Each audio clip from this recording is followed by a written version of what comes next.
Okay, hi anatomy class. This is your supplemental video as promised that takes you through a workout that uses a lot of the upper body muscles, the shoulder and shoulder girdle muscles that we've talked about, and is designed to help you to feel exactly where those muscles are during and the next day after the workout. So let me explain the workout to you, and then we'll go through and demonstrate each of the movements, and hopefully the whole thing will make sense. So this is what is called a Tabata workout. So it says Tabata shoulder workout. Okay. You do 20 seconds of work and 10 seconds of rest.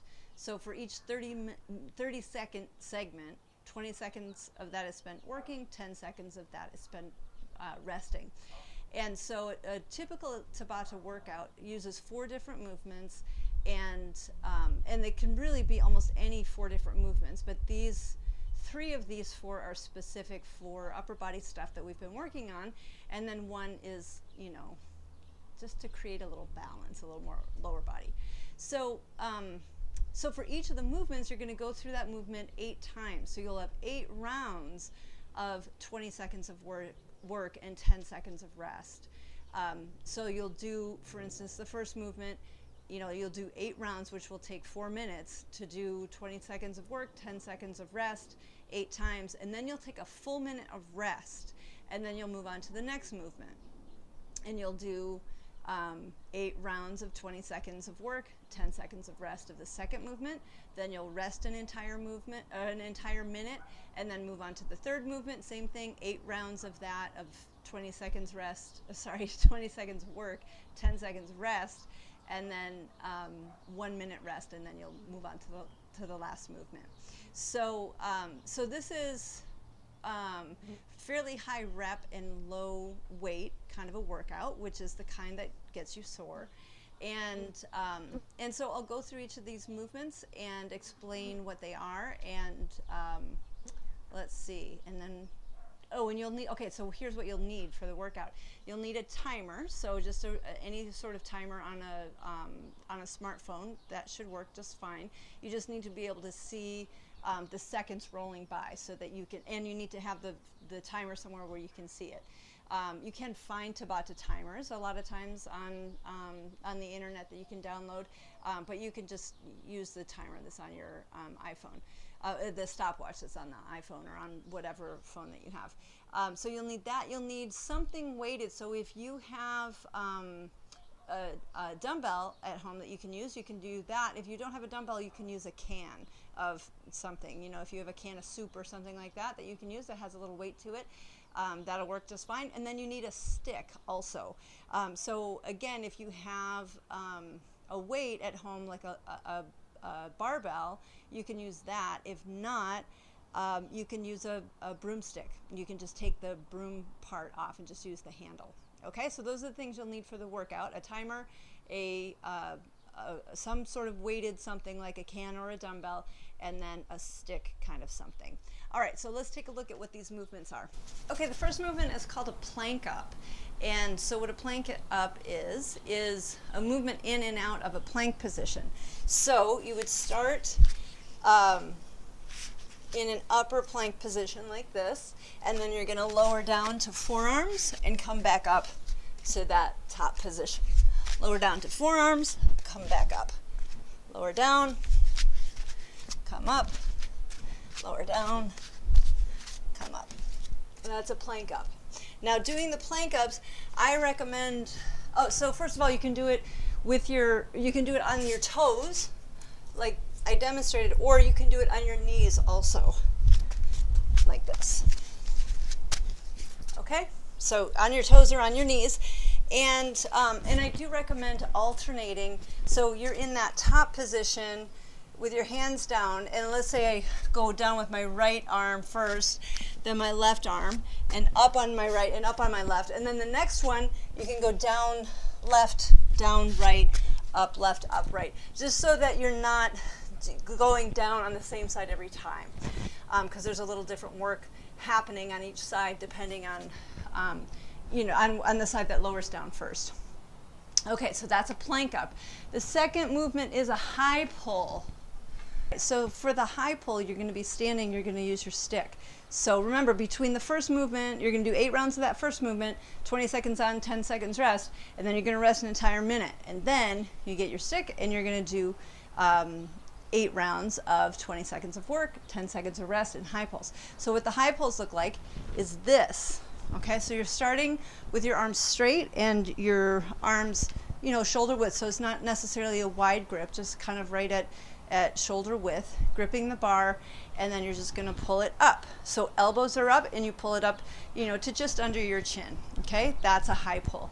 And, typically a high pull is done with weight, and so with this, just a stick, there's no weight, but you do wanna kind of give it some speed as you're moving it, okay? So it's elbows up, so you have your elbows are nice and high, and your shoulders are shrugging as you're doing this. That's a high pull. Okay, 20 seconds of work, 10 seconds of rest, 8 rounds of that. Third movement is push-ups, but these are special push-ups actually. Okay, so for these push-ups,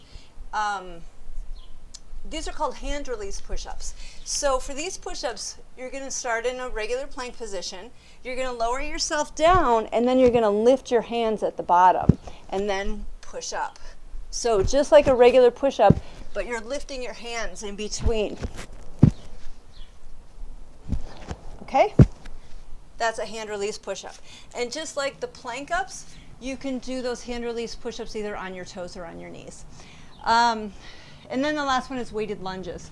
So weighted lunges is what you're going to use your can for. And you could use, in theory, you could use the can for the high pulls too. And what that would look like is this, so it's a great big but very short bar. You could do that. All right, last movement is weighted lunges. So you're just gonna hold your can so you have a little more weight than just your body weight. And this is what you would use the dumbbell for if you had a dumbbell. And you're just gonna do lunges like this. And so with each lunge, you'll step forward, touch your knee to the ground, and step back. Okay, and then 20 seconds of work, 10 seconds of rest for 8 rounds. Okay, so that's the entire workout. So none of these movements should feel all that difficult when you're just trying out a couple of them, but they will quickly build up, and very soon it'll be hard to get through the 20 seconds. So do what you can. If you can't get through the 20 seconds, no big deal. If you can only do 10 seconds, then work for 10 seconds and then rest until it's time to start again. So on the clock, if you have a clock running, you'll start it, you'll work that first 20 seconds and then rest for 10 seconds. So then you're going to start again when the clock's at 30 seconds, work until it says 50, and then rest until the top of the next minute. If this type of workout, this is one style of high intensity interval training. If this type of workout is completely new to you and these movements are completely new to you and you think you're going to die doing it, but you're willing to give it a try, you might do a half Tabata instead of an entire Tabata workout, in which case you'll only do 4 rounds of each of the movements instead of 8. Okay, so I'm going to leave that up to you.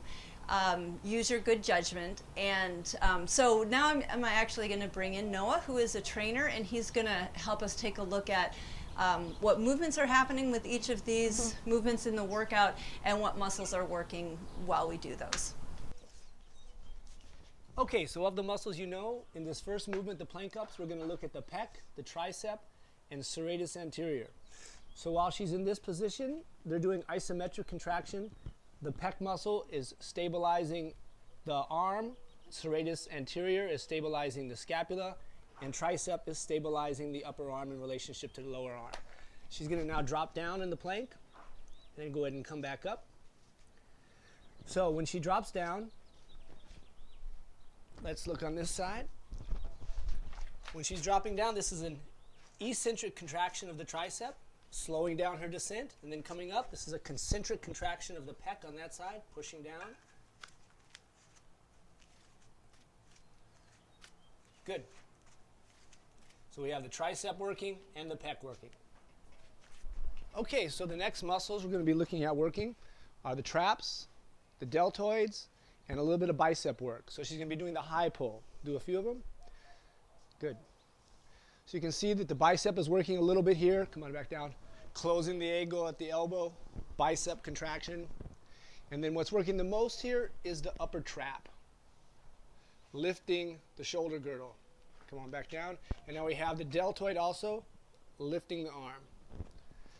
So on the way up, it's concentric contractions of the trap and the deltoid and the bicep.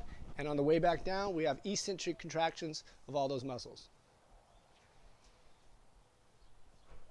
Okay. Good. One thing we didn't mention was lat in the plank.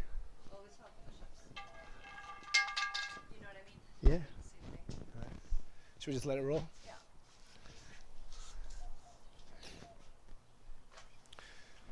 Okay, now we're back down to the ground for a regular push-up, although actually we're adding a little piece to a normal push-up, and it's called the hand release part. So she's going to descend to the ground, chest down, and then pick her hands up off the ground. So now when she presses down, we have contraction of the pec to push her away from the ground, contraction of the tricep to straighten the arm, and all the way down again. And now here at the bottom, when she's lifting her hands, we're seeing a contraction of the middle fibers of the traps. And also we're getting the lats working here a little bit, stabilizing this whole area.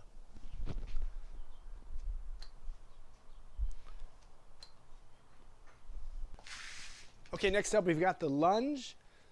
So most of the muscles that are working here are not ones that are familiar with yet. But what is working is the bicep and all the muscles, upper body muscles for stabilization in an isometric contraction, mostly the bicep.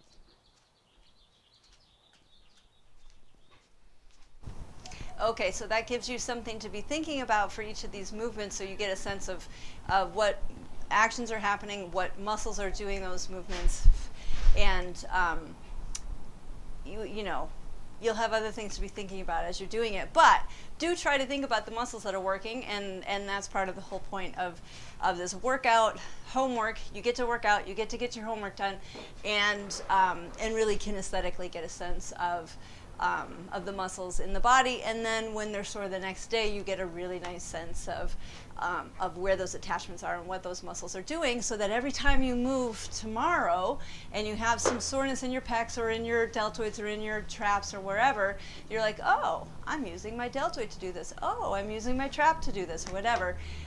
It'll help to kind of pull that into the days to come as well. Okay, so I hope you have a good time with the workout, and coming up soon then are videos on the muscles of the forearm.